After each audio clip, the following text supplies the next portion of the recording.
Hello student of class 11। मैं Shravan Kumar Chaudhary Urmila educational अकादमी से जीव विज्ञान अध्यापक। पिछले वीडियो में आपने देखा था सामान्य परिचय जीव विज्ञान का। जीव विज्ञान जो परिभाषा, उसकी प्रमुख 3 शाखाएं जो है वनस्पति विज्ञान, जंतु विज्ञान और सूक्ष्म जीव विज्ञान। आज हम उसी के क्रम में उस वीडियो में भी हमने थोड़ा सा बताया था, जब जीव विज्ञान यह कहता है कि जीव विज्ञान जीवितों का अध्ययन है, अर्थात उनका अध्ययन करता है जिनमें जीवन होता है, जीवन संबंधी अध्ययन करता है, उसे जीव विज्ञान कहते हैं। तो अब प्रश्न ये बनता है कि जीवन क्या है। जीवन शब्द को परिभाषित करना बहुत कठिन है, फिर भी हम कह सकते हैं वे रचनाएं जो सजीवों का लक्षण प्रदर्शित करते हैं, हम कहते हैं कि उनमें जीवन है। अर्थात सजीवों का लक्षण प्रदर्शित करने वाले संरचनाओं को हम कहते हैं कि वो उनमें जीवन है। अर्थात जीवन क्या है?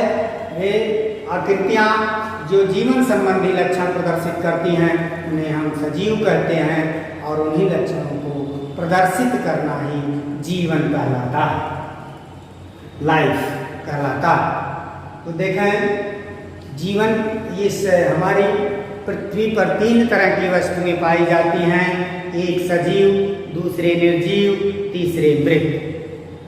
सजीव वे हैं जो सजीवों के लक्षण, जीवन के लक्षण प्रदर्शित करते हैं, उन्हें सजीव कहते हैं। निर्जीव वे हैं जो सजीव के लक्षण प्रदर्शित नहीं करते हैं, उन्हें हम निर्जीव कहते हैं। अमृत वे हैं जिनमें कभी जीवन था, जीवन संबंधी लक्षण प्रदर्शित होता था, लेकिन अब वो लक्षण प्रदर्शित नहीं होता है, उन्हें हम डेड बॉडी या मृत कहते हैं। तो हम देखें सजीवों के लक्षण हैं क्या। सजीवों के अनेक लक्षण अनेक तरह से बताए गए हैं, परंतु कुछ मुख्य लक्षण हैं जो उनमें से आपने क्लास 10th में पढ़ा होगा। सजीव वह है जिनमें अनुरक्षण कार्य चलता रहता है, जीवन संबंधी अनुरक्षण कार्य चलता रहता है, अर्थात जीवन संबंधी समस्त लक्षणों की देखभाल होती रहती है, उनका संतुलन होता रहता है, ना वो तेज होने पाती हैं, ना धीमे स्लो होने पाती हैं, और प्रॉपर मैनर में एक संतुलित परिस्थिति में वो चलती रहती हैं। उसे हम अनुरक्षण कार्य करते हैं, उन्हें हम कहते हैं कि वो सजीव हैं। उन्हीं अनुरक्षण कार्यों में जीवन के लक्षण बताए गए, जिन्हें हम जीवन प्रक्रियाएं भी कहते हैं। जीवन के सजीवों के पहले लक्षण में है कोशिकीय संरचना, सेलुलर स्ट्रक्चर एंड प्रोटोकॉल।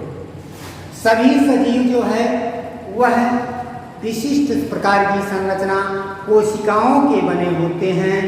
यह कोशिकाएं छोटे छोटे चैम्बर कोष्ठक के रूप में होती हैं, जिनकी खोज रॉबर्ट हुक ने 1665 ईस्वी में किया था। इन कोशिकाओं के अंदर जीव द्रव्य होता है, जीव द्रव्य जीवन का द्रव्य होता है और पाया जाता है।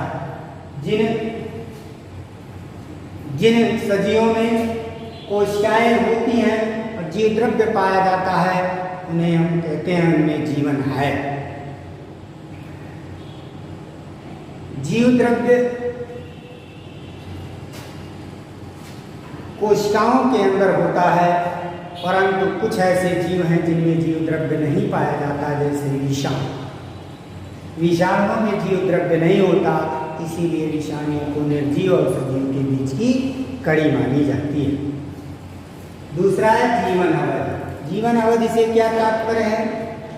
सभी जीवधारियों का जन्म होता है, एक निश्चित सीमा के बाद उनकी प्राकृतिक मृत्यु होती है। जन्म से लेकर उनके प्राकृतिक मृत्यु तक के समय को हम जीवन अवधि कहते हैं। भिन्न भिन्न जीवों का यह जीवन अवधि भिन्न भिन्न होता है। जैसे गेहूं के पौधे का जीवन अवधि 6 माह 120 से 140 दिन होता है, वर्ष होता है। केले का 25 वर्ष होता है। कछुए का जो है 140 वर्ष होता है। तो अन्य सभी जीवों का अलग अलग होता है कि वो जन्म पाते हैं कि निश्चित अवधि के बाद उनकी मृत्यु हो जाती है। तो सभी सजीवों में जीवन अवधि होता है, वो जन्म पाते हैं और उनकी मृत्यु होती है। निर्जीवों में ऐसा नहीं। उपापचय मेटाबॉलिज्म, जो सजीव होते हैं उनके शरीर में कुछ निर्माणकारी कुछ विघटनकारी क्रियाएं होती रहती हैं। इन्हीं निर्माणकारी और विघटनकारी क्रियाओं को उपापचय कहते हैं। उपापचय क्रिया दो प्रकार की क्रियाओं से मिलकर बना है, उपचयात्मक क्रियाएं, अपचयात्मक क्रियाएं। उपचयात्मक क्रियाएं वो हैं जिनमें छोटे छोटे अणु जुड़ करके बड़े और सरल अणु बनते, जटिल अणु बनते हैं, उन्हें उपचयात्मक क्रियाएं कहते हैं, जैसे वृद्धि, प्रकाश संश्लेषण। अपचयात्मक क्रियाएं वे क्रियाएं हैं जिनमें जटिल और बड़े अणु टूट कर छोटे छोटे अणुओं में बढ़ते हैं, उन्हें अपचयात्मक, जैसे पोषण और श्वसन। पोषण सजीवों और श्वसन सजीवों का मुख्य लक्षण है। पोषण क्रिया द्वारा जीव अपने वातावरण से पोषक पदार्थों को प्राप्त करके उपयोगी बनाता है, जबकि श्वसन में शरीर में संचित कार्बोहाइड्रेट का ऑक्सीकरण होता है, जिससे उसे कार्य के लिए ऊर्जा प्राप्त होती है। इस तरह से उपापचय क्रिया सजीवों में होती है, निर्जीवों में नहीं होती है। वृद्धि, सभी सजीव लगातार वृद्धि करते रहते हैं, निर्जीवों में ऐसा नहीं होता। कुछ अपवाद के लिए फिटकरी के क्रिस्टल का बढ़ना, पृथ्वी में बलुआ पत्थर का निर्माण होना वृद्धि दर्शाता है, परंतु यह वृद्धि बाह्य वृद्धि कहलाती है, जबकि सजीवों की वृद्धि उनके ऊतकों में कोशिकाओं की वृद्धि के कारण होती है। इस प्रकार वृद्धि के संदर्भ में सजीवों की वृद्धि आंतरिक और अस्थायी होती है, जबकि निर्जीवों की वृद्धि बाह्य होती है और अस्थायी होती है।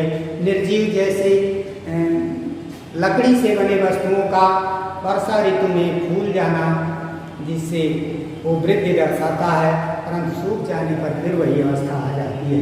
इस प्रकार से जो सजीवों की वृद्धि है वह आंतरिक वृद्धि है और अस्थायी वृद्धि होती है। नेक्स्ट 5वां पॉइंट है गति।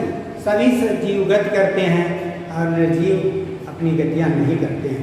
पेड़ पौधे की डालियाँ आदि भी बढ़ती रहती हैं, जड़ें बढ़ती रहती हैं, वो गति करते हैं। छुई मुई का पौधा छू देने पर उसकी पत्तियां बंद हो जाती हैं तथा पौधे प्रकाश की ओर मुड़ जाते हैं। ये सब पौधों में होने वाली गतियां हैं तथा जंतुओं में स्थानांतरित गतियां भी होती हैं, परंतु निर्जीवों में जो गति होती है वो बाह्य प्रेरणा से होती है, आंतरिक प्रेरणा से नहीं होती है। उत्तेजनशीलता, सभी सजीव अपने वातावरण के प्रति अनुक्रिया प्रदर्शित करते हैं, इसे उत्तेजनशीलता कहते हैं। जैसे छुई हुई को छू देने पर उसकी पत्तियां बंद हो जाती हैं, हम दूसरे को टच करते हैं तो टच का एहसास होता है, यह सब उत्तेजनशीलता कहलाता है। सजीवों में उत्तेजनशीलता पाई जाती है, निर्जीवों में उत्तेजनशीलता नहीं पाई जाती है। अनुकूलक, सभी सजीव अपने प्रतिकूल परिस्थितियों को छोड़कर अनुकूल परिस्थिति की ओर जाते हैं, इसी क्रिया को हम अनुकूलन कहते हैं। हर सजीव अपने अनफेवरेबल कंडीशन से हटकर फेवरेबल कंडीशन की तरफ जाता है और उससे जो है अपने शरीर में परिवर्तन करके उस वातावरण में रहने योग्य बनाता है, जिसे अनुकूलन कहते हैं। अनुकूलन का सीधा अर्थ है कि प्रतिकूल परिस्थितियों में जीव अपने शरीर और व्यवहार में अस्थायी परिवर्तन करके वहाँ जीवन यापन करने योग्य बन जाता है, इसी क्रिया को अनुकूलन कहते हैं। ऐसा केवल हम सजीवों में होता है। जनन, सभी सजीव अपने समान संतति उत्पन्न करते हैं, निर्जीवों में ऐसा नहीं होता है, जिसे हम जनन कहते हैं।